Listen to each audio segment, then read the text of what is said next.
Oke, bismillah ya. Platonic love. Platonic love itu cinta jenis kedua tadi. Cinta platonik biasanya dilawankan dengan cinta romantik atau cinta erotik. Cinta yang erotik itu cinta yang jenis pertama. Jadi platonic love itu apa? Cinta yang tanpa hasrat jasmania. Ini universal, kamu bisa ketemu siapa saja, bisa orang yang paling kamu cintai, meskipun kamu nembak ditolak, tapi tetap kamu cintai dan kamu memberikan kebaikan dan mengambil kebaikan dari cintamu. Itu namanya platonic love. Ya, analoginya ceritanya Eros. Eros ini kan anaknya Afrodit. Satu ketika Eros ini jatuh cinta sama Psyche. Psyche ini ya dewi juga, perempuan yang cantik luar biasa, yang bikin Afrodit iri.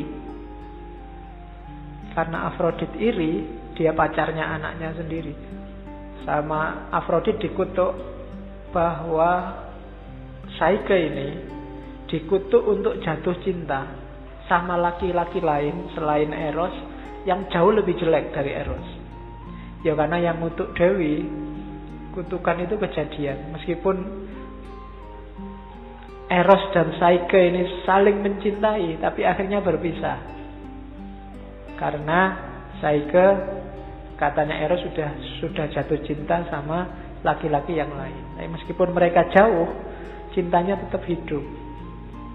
Jadi terpisah secara fisik, tapi cintanya tetap hidup. Nah, itu nanti jadi inspirasi Plato untuk menggagas namanya platonic love. Cinta platonik. Jadi di level cinta platonik ini kamu gak perlu khawatir, kamu boleh jatuh cinta sama siapa saja. Ditolak apa diterima, itu tidak ada urusan dengan itu. Terserah lah, kamu milih di TV artis yang paling cakep yang kamu senangi. Kalau pengen cinta ya cinta aja. Temanmu di kelas yang sudah punya pacar, kamu suka aja. Tidak masalah, gak ada urusan sama fisik, diterima atau ditolak. Itu namanya platonic love. Platonic love ini nanti yang dijelaskan panjang lebar di simposium. Kita lihat penjelasannya. Oke, kayak gimana sih karakternya? Antara lain dijelaskan dalam Phaedrus. Platonic love itu cinta tanpa keterikatan emosional. Itu kalimatnya agak ngeri. Lebih baik mencintai seseorang yang tidak mencintai kita, atau tidak usah dipedulikan dia cinta atau tidak pada kita. Kenapa? Kalau kita cinta seseorang terus dia juga cinta pada kita, maka akan lahir keterikatan. Keterikatan emosional. Dan keterikatan ini sumbernya sumpek, sumbernya galau. Jadi jangan sampai lahir keterikatan. Kalau dalam agama kan ya keterikatan cuma sama Allah.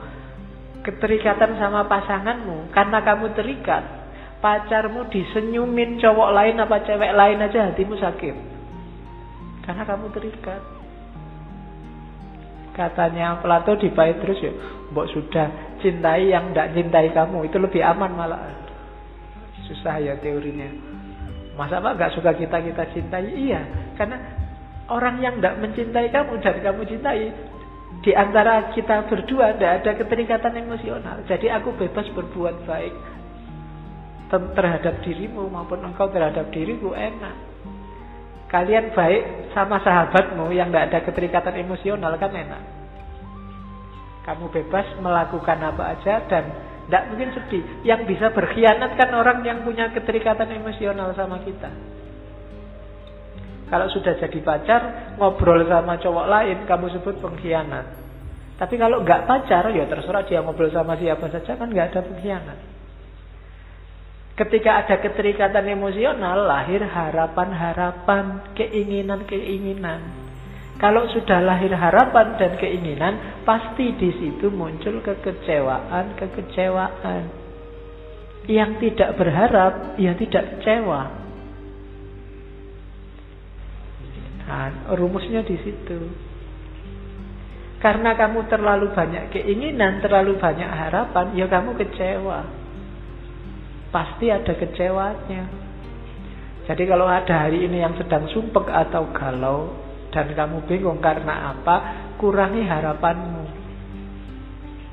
Iya, kalau rumusnya Ki Ageng Surya Mentaran kan gitu. Ketika keinginanmu banyak, itu kan bahasa dia mulur dan gak terpenuhi, kamu kecewa. Biasanya terus mungkret. Setelah mungkret, kamu ulur lagi, tidak bisa lagi mungkret lagi. Jadi enggak, jangan terlalu banyak harapan. Berbuat baik aja. Tidak usah diembel-embeli apa-apa. Kalau dalam agama ikhlas saja, tidak usah pamrih apapun. Jadi cinta tanpa keterikatan emosional. Oke. Nah, malah kalimatnya Pak Idrus itu ngeri. Cinta yang emosional membuat pecinta dan yang dicintai jadi bodoh, menjijikkan. Kalimatnya agak nggak enak. Cinta semacam ini ibarat cintanya serigala kepada domba. Kenapa? Membelenggu dia. Tidak bisa serigala jatuh cinta sama domba. Sedalam apapun cintanya, pada akhirnya kalau lapar ya dimakan. Oke. Jadi jangan ada keterikatan emosional. Suka boleh, tapi tidak usah bikin komitmen macam-macam. Gak usah terlalu dalam secara emosi. Bikin komitmen tidak apa-apa wis. Asal jangan emosional. Ketika ada keterikatan emosional, maka muncul takut kehilangan.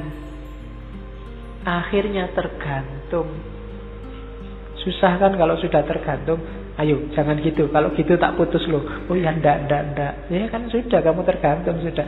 Tiap hari kamu nggak bisa tenang, diancam diputus terus. Nggak jemput aku, telat 5 menit tak putus. Wah, sumpah tiap hari kamu tergantung. Biasanya berangkat kuliah berdua, sekarang sendirian, nggak enak ya. Ya salahmu dewe, kamu tergantung.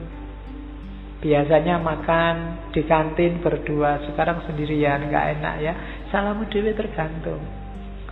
Kamu jadi galau sendiri, sumpek sendiri.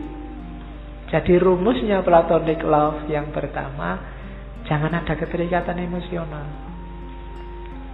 Oke. Suka, tidak suka silahkan aja, tapi jangan terikat dan tergantung. Kalau kamu ada dalam wilayah ini hari ini, segeralah melepaskan diri.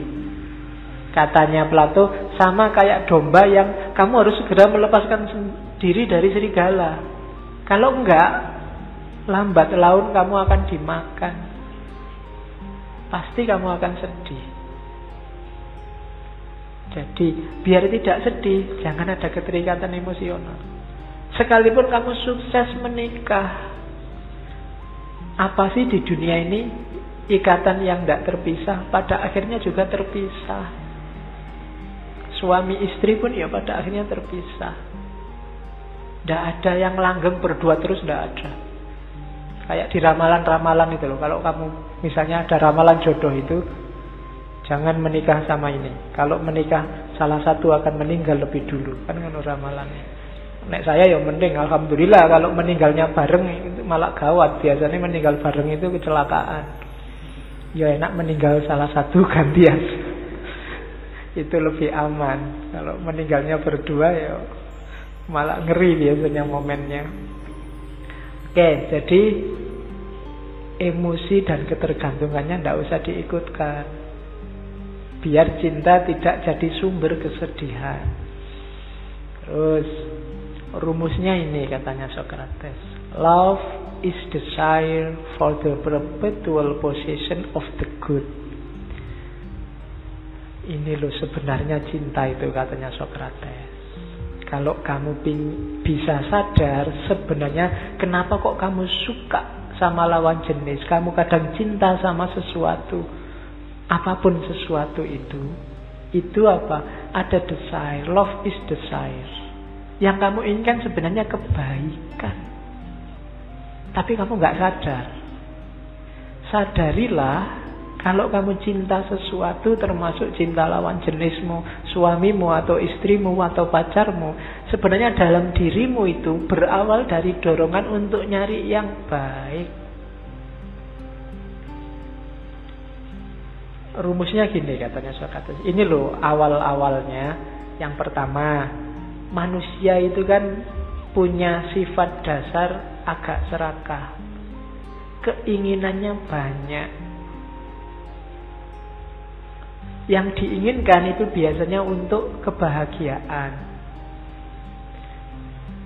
Yang kita inginkan menuju kebahagiaan itu kan segala yang kita anggap baik. Ya kan? Jadi kita kan ingin sesuatu. Kamu jatuh cinta sama seseorang itu kan karena dalam diri yang kamu jatuh cintai itu, di situ kamu anggap ada kebaikan untuk dirimu. Maka kamu ingin meraihnya. Jadi cinta itu sebenarnya keinginan untuk meraih kebaikan. Cuma kamu tidak sadar. Ketika kamu jatuh cinta sama perempuan itu, kamu menganggap dalam diri perempuan itu ada kebaikannya untuk dirimu. Rumusnya itu sebenarnya. Jadi cinta itu keinginan untuk menuju kebaikan. Nah, jangankan manusia, katanya Sokrates, segala sesuatu itu bergerak untuk memperoleh yang dia anggap baik. Tumbuhan itu kan tumbuh juga meraih yang dia anggap baik untuk dirinya. Kalau ada semut tiba-tiba jalan di depan sini, itu kan dia nyari mungkin makanan, mungkin teman ngobrol, mungkin yang dia anggap baik untuk dirinya sendiri semut. Itulah cinta. Jadi makanya katanya Sokrates, alam semesta ini bergerak karena cinta. Apa? Keinginan untuk sesuatu yang dianggap baik. Apapun yang kamu cintai, itu kan dalam diri yang dicintai itu ada kebaikannya yang kamu inginkan berbuah. Bahkan bukan manusia saja, alam semesta juga begitu. Ketika sebatang pohon tumbuh, dia kan juga tumbuh sesuai kebaikan-kebaikan yang ada dalam dirinya, yang ingin diwujudkan. Nah, jadi hakikatnya itu. Nah, karena hakikatnya itu kebaikan, maka banyak orang yang tidak sadar. Dan dia berhenti di kebaikan-kebaikan sementara. Kebaikan sementara ya kayak tadi, cinta perempuan hanya pada jasmaninya saja, cinta sesuatu hanya di level emosinya saja dan seterusnya. Ini kebaikan sementara. Kalau orang ini sadar, ilmunya banyak, nanti dia akan sadar bahwa ada yang lebih baik lagi, ada yang lebih baik lagi, ada yang lebih baik lagi, sampai puncaknya Sang Maha Baik, Sang Maha Indah. Nanti dijelaskan oleh Ghazali itu kan dalam Ihya itu, kalau kamu cinta yang cantik, yang indah, maka siapa lagi yang maha cantik? Kalau kamu cinta pada yang bisa membantumu, bisa memenuhi keinginanmu, kalau kamu sadar siapa sih di dunia ini yang paling mampu memenuhi keinginanmu, kalau bukan dia. Kalau kamu cinta pada dan seterusnya, itu nanti di Ihya-nya Ghazali. Jadi cinta itu keinginan untuk menemukan kebaikan untuk hidupmu. Dan kalau kamu sadar, kebaikan itu tidak cuma itu. Harus kamu lampaui keterikatan fisik, keterikatan emosional tadi. Oke, ini saya sisipkan sebentar. Apa sih baik dan indah itu? Kalau di Plato, baik dan indah itu adalah sesuatu. Baik dan indah itu harmoni, keindahan itu harmoni. Harmoni itu apa? Harmoni sesuatu yang lahir dari hubungan yang pas. Harmonis itu namanya. Hubungan yang pas itu apa? Segalanya bermain pas sesuai proporsinya. Itu indah.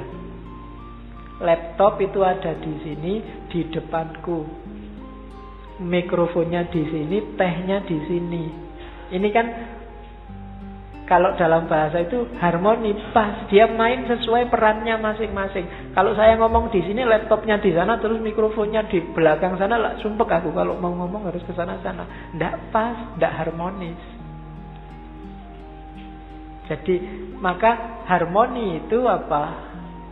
Ketika variabel-variabel yang ada memainkan peranannya secara pas dan proporsional. Hakim ya jadilah hakim yang benar, yang gubernur jadilah gubernur yang benar, ulama ya jadilah ulama yang benar. Itu harmoni. Jadi harmoni itu bukan kok tenang, damai, nggak ada masalah, enggak. Harmoni itu ketika semua unsur main sesuai perannya masing-masing secara proporsional. Gitu loh. Yang politisi ya jangan jadi ulama. Yang ulama ya jangan jadi pemain bola. Yang pemain bola ya jangan jadi gubernur. Yang artis ya jangan jadi, dan seterusnya. Mainkan sesuai porsinya masing-masing. Di situ lahir harmoni. Kalau harmoni lahir, di situlah ada keindahan. Dan kalau sesuatu sudah bermain sesuai porsi dan proporsinya, itulah kebaikan. Jadi yang indah pasti baik, yang baik pasti indah. Itu rumusnya. Dan itu yang kita kejar. Orang itu sebenarnya mengejar ini. Kebaikan dan keindahan. Porsi dan proporsi yang pas.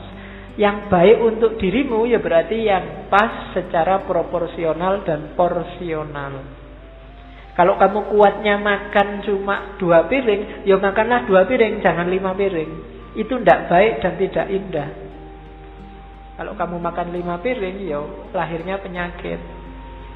Dalam sehari tubuhmu kuat menampung gula berapa, ya itulah kuatnya. Kalau kamu berlebihan, dia jadi penyakit.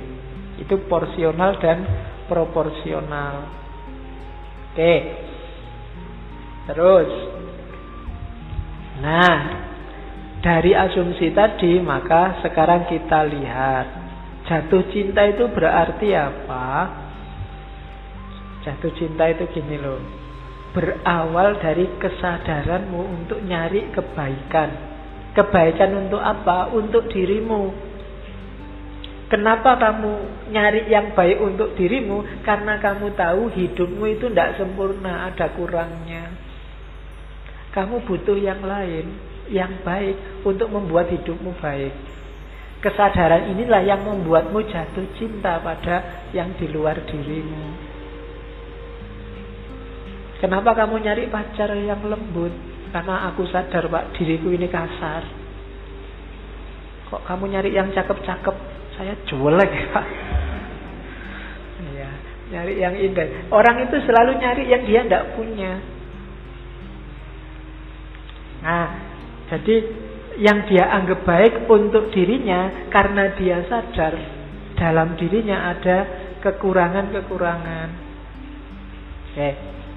Nah, oleh karena itu apa? Hakikatnya orang jatuh cinta itu dia harusnya kalau dia jatuh cinta hidupnya semakin baik. Kenapa? Karena kekurangannya dilengkapi, disempurnakan oleh yang dicintai. Karena punya pacar yang sangat sabar, sedangkan kamu aslinya pemarah, lama-lama kamu nggak pemarah lagi. Belajar dari pacarmu. Disitulah harusnya orang jatuh cinta. Jadi jatuh cinta itu jangan saling mendikte, tapi salinglah terbuka untuk belajar, untuk saling bikin lebih baik. Itulah cinta. Jadi ketika tanpa cinta kemarin kamu sepi, mudah galau, mudah marah, kualitas hidupmu rendah, besok setelah kamu jatuh cinta ada yang membantu kamu untuk meningkatkan ini. Ya cinta nggak cuma sama pacar, mungkin sama guru, sama teman. Bersama-sama mewujudkan kualitas hidup yang lebih baik. Maka Nggak usah takut Pak, jangan-jangan kalau saya pacaran musyrik Pak, Allah jadi nggak nomor satu lagi loh. Caranya jangan begitu. Bersama-sama pacarmu berdua, nomor satukanlah Allah. Bersama-sama orang tuamu, mengesahkan Allah, menjalankan perintahnya. Jadi nggak kok terus menyembah orang tua, menyembah pacar, nggak kok terus menuhankan kiai, tidak begitu. Bersama-sama kiaimu kamu, karena cinta pada ustadzmu, pada kiaimu, kamu belajar untuk semakin dekat sama Allah. Karena kalau kamu sendirian, kamu tidak bisa mendekat sama Allah, kurang ilmunya, dibantu oleh kiai. Jadi cara berpikirnya begitu. Bukan kok kiai kok dijadiin Tuhan, pacar kok sampai segitunya, kayak enggak. Bukan dengan cara kamu punya pacar terus Allahnya hilang, tidak begitu harusnya. Justru dengan punya pacar, dulunya kamu malas ke masjid, sekarang rajin ke masjid. Kenapa? Pacarnya yang nyuruh, tidak apa-apa. Jadi kemarin malas ngaji, sekarang rajin ngaji. Kenapa? Ada yang diincar di antara yang ngaji misalnya. Ya tidak apa-apa. Nah, jadi situasi jatuh cinta itu arahnya ke situ, ke hidup yang semakin baik. Karena hakikatnya jatuh cinta itu kamu sedang nyari yang baik untuk hidupmu. Oke, nah tempuhlah jalan ini akhirnya, katanya Plato. Gini loh, biar kamu bisa naik kelas dalam cintamu. Jadi jalan cinta itu yang pertama tidak apa-apa wis, diawali dari fisik. Cinta hanya pada satu orang. Tapi belajar terus, katanya Plato, cari ilmu terus sampai kamu paham bahwa kalau itu fisik, ternyata ini cantik, itu juga cantik, ini indah, itu juga indah, banyak. Nah, karena itu apa? Kalau sudah kamu sadar kecantikan itu banyak, tidak bisa didasarkan pada jasmania, naiklah kelas. Jangan jatuh cinta lagi hanya pada satu yang indah, tapi jatuh cintalah pada semua keindahan. Ini levelmu naik lagi sudah, bukan lagi pacaran fisik kayak yang diinginkan oleh Socrates. Terus level ketiga, sadarilah ternyata ketika kamu jatuh cinta pada semua keindahan, ternyata sadarilah keindahan ruhaniyah itu ternyata jauh lebih indah daripada keindahan jasmaniyah. Jadi jatuh cinta pada satu orang, jatuh cinta pada semua yang indah, dan sekarang jatuh cinta pada sifat keindahan, sifatnya jiwa. Dari sini maka, dari itu kalau di uraiannya Plato, maka kamu akan cinta pada masyarakat, keindahan sosial, keindahan moral. Itu kan sifatnya keindahan jiwa. Termasuk indahnya ilmu, indahnya pengetahuan. Di situ kita bisa jatuh cinta. Disitulah filosofia, cinta pada kebijaksanaan. Filsafat ada di level ketiga. Ketika kamu sadar bahwa keindahan jiwa itu lebih indah daripada keindahan fisik. Keindahan intelek, keindahan pikiran itu lebih tinggi dibandingkan keindahan fisik. Itu level ketiga. Terus level keempat, level yang paling tinggi apa? Kalau kita sudah sadar bahwa keindahan jiwa itu penting, selanjutnya kita bertindak, berperilaku, berpikir, ngomong atas dasar keindahan tadi. Ini level cinta yang paling tinggi. Pikiran kita, kata-kata kita, keyakinan kita, perbuatan kita, semua atas dasar keindahan yang sudah kita pahami. Inilah hidup atas dasar cinta. Jadi cinta itu tidak berhenti kamu kawin. Kalau kamu sampai menikah, tapi yang kamu cintai hanya satu itu, kamu belum menyadari bahwa selain satu ini masih banyak sekali keindahan yang lain, ya kamu belum naik kelas, belum masuk ke mahabbah, masih mawaddah. Jadi level 1 itu mawaddah, level 2 itu mahabbah, level 3-nya rahmah. Rahmatan lil alamin itu cinta sebagai kebajikan sosial, cinta pada sesama.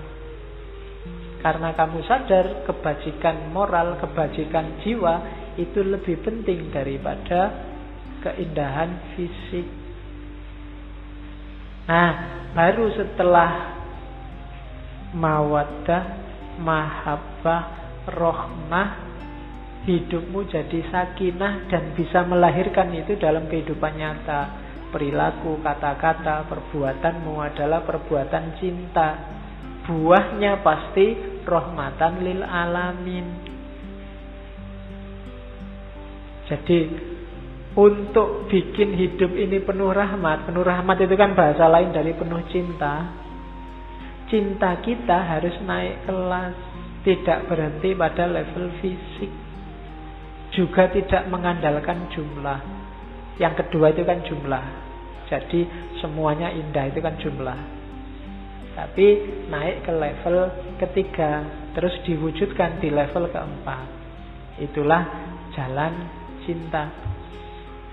Nah, kalau kita sudah punya cinta yang semacam itu, maka cinta kita akan jadi faktor pengembangan diri.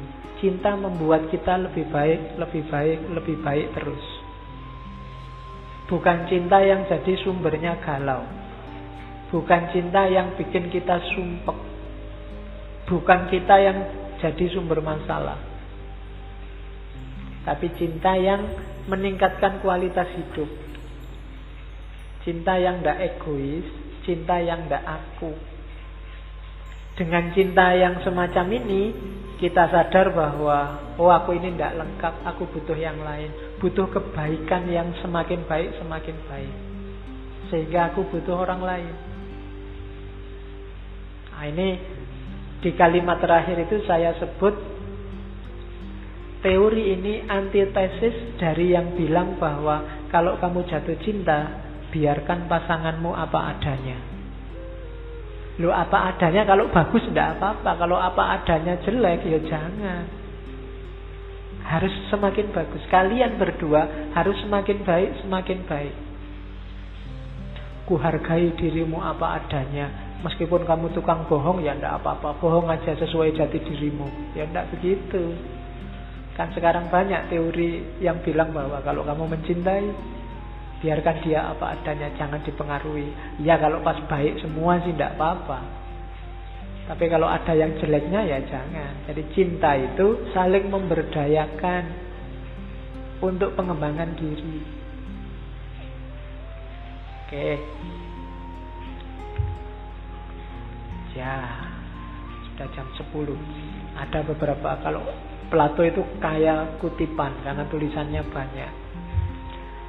At the touch of love, everyone becomes a poet.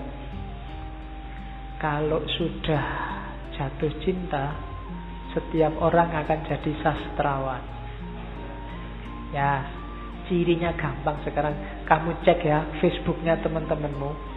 Ketoke kok jomblo, kok tiba-tiba nulis puisi-puisi tiap hari. Jangan-jangan sedang ada yang diincar. Karena at the touch of love, everyone becomes a poet. Jadi sastrawan.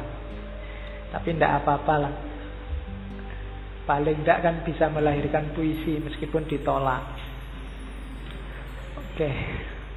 Terus, there are 3 classes of men. Urusan cinta-cintaan manusia terbagi 3. Lovers of wisdom, lovers of honor, and lovers of gain. Jadi yang paling awal levelnya paling tinggi. Silahkan kamu cermati dirimu masing-masing.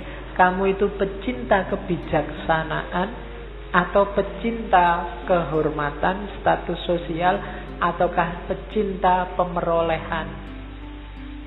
Pemerolehan itu ya tidak cuma harta. Pemerolehan itu punya pacar banyak, dapat pacar apa, berapa, dan seterusnya. Itu kan pemerolehan. Kalau kamu hanya fokus di sini, yaitu levelnya level paling rendah, lovers of gain, pencapaian-pencapaian. Ada yang lovers of honor, kehormatan, yang dicintai statusnya. Ada yang lovers of wisdom, pecinta kebijaksanaan. Jadi nanti di teorinya Socrates dan Plato kemarin kan, level kebijaksanaan paling tinggi itu adalah filsafat. Level cinta paling tinggi juga adalah filsafat. Lovers of wisdom. Itu 3 kelas manusia. Love is the joy of the good, the wonder of the wise, the amazement of the gods. Cinta itu kegembiraan dalam kebaikan, the wonder, ketakjuban dalam kebijaksanaan, dan kebesaran dalam ketuhanan. Cintamu coraknya harus ini. Cinta yang gembira, cinta yang menakjubkan, cinta yang mengagumkan. Jangan cinta yang merusak dan menggalaukan. Oke. Ini tidak ada hubungannya sama cinta, cuma untuk nyindir hari ini aja. Wise men speak because they have something to say. Fools because they have to say something. Orang bijaksana itu mereka ngomong kalau merasa ada yang penting untuk diomongkan. Kalau enggak ya diem aja. Enggak usah posting-posting, enggak usah nyebar-nyebar, enggak usah share-share. Tapi orang bodoh itu mereka ngomong, mereka share karena merasa butuh untuk share, butuh untuk ngomong. Daripada grupnya sepi, tak share nah itu fools. Tidak ada gunanya ngomong, mbok ya jangan ngomong. Tidak ada manfaatnya ngomong, mbok ya jangan ngomong. Itu katanya Plato. Fools because they have to see something. Sekarang banyak orang kayak gini. Jadi tidak jelas yang dia bagi apa itu loh. Dibagi. Sudah dibilangin, jangan nyebar hoak. Ya, hoaknya tetap disebar, cuma dikasih kalimat, semoga ini bukan hoak. Ya. Oke, yuk berdoa. Terakhir ini, don't let anyone rent a space in your head unless they are a good tenant. Jangan biarkan siapapun menyewa tempat di kepalamu, kecuali mereka penyewa yang baik. Jangan mau otakmu dititipi informasi-informasi sampah yang tidak penting. Buangan yang bikin susah, bikin kamu marah tidak jelas karepe opo, bikin kamu seneng juga tidak jelas karepe opo. Itu berarti otakmu sedang jadi persewaan ide. Jangan disewakan pada orang yang tidak jelas. Pakai teorinya Socrates yang sering saya bilang diceritakan di mana-mana tentang triple filter. Jadi terimalah informasi hanya yang baik, yang benar dan bermanfaat. Itu kan kayak ceritanya Socrates. Suatu ketika ditemui temannya, Socrates, sudah dengar gosip belum tentang dirimu dan murid-muridmu dari orang-orang? Jawabannya Socrates, sebentar. Sebelum kamu ngomong gosipnya, yang kamu omongkan itu benar apa salah? Jawab dulu. Jawabannya temannya, ya enggak tahu ya, wong namanya gosip. Gosip itu ya bisa benar bisa salah. Oke. Yang kedua, yang kamu omongkan itu tentang hal yang baik apa hal yang jelek? Ya namanya gosip itu biasanya tentang yang jelek-jelek. Yang baik-baik ya tidak jadi gosip. Yang kedua, oke. Filter yang ketiga, kira-kira kalau aku ngerti gosipmu itu ada manfaatnya tidak buatku? Jawabannya temannya, ya kelihatannya enggak sih, kamu sudah pinter apa-apa ngerti, enggak ada manfaatnya, mungkin buat apa juga. Terus jawab, loh kalau gitu kamu enggak usah ngomong. Wong yang kamu omongkan itu sesuatu yang tidak mesti benar, bukan hal yang baik, dan gak ada manfaatnya bagiku. Udahlah ngomong yang lain aja. Nah, filter ini pakailah untuk semua bidang hidupmu hari ini, termasuk medsos. Begitu ada postingan masuk, coba cek itu tentang apa sih? Kira-kira sudah pasti kebenarannya apa belum? Isinya baik-baik apa jelek-jelek?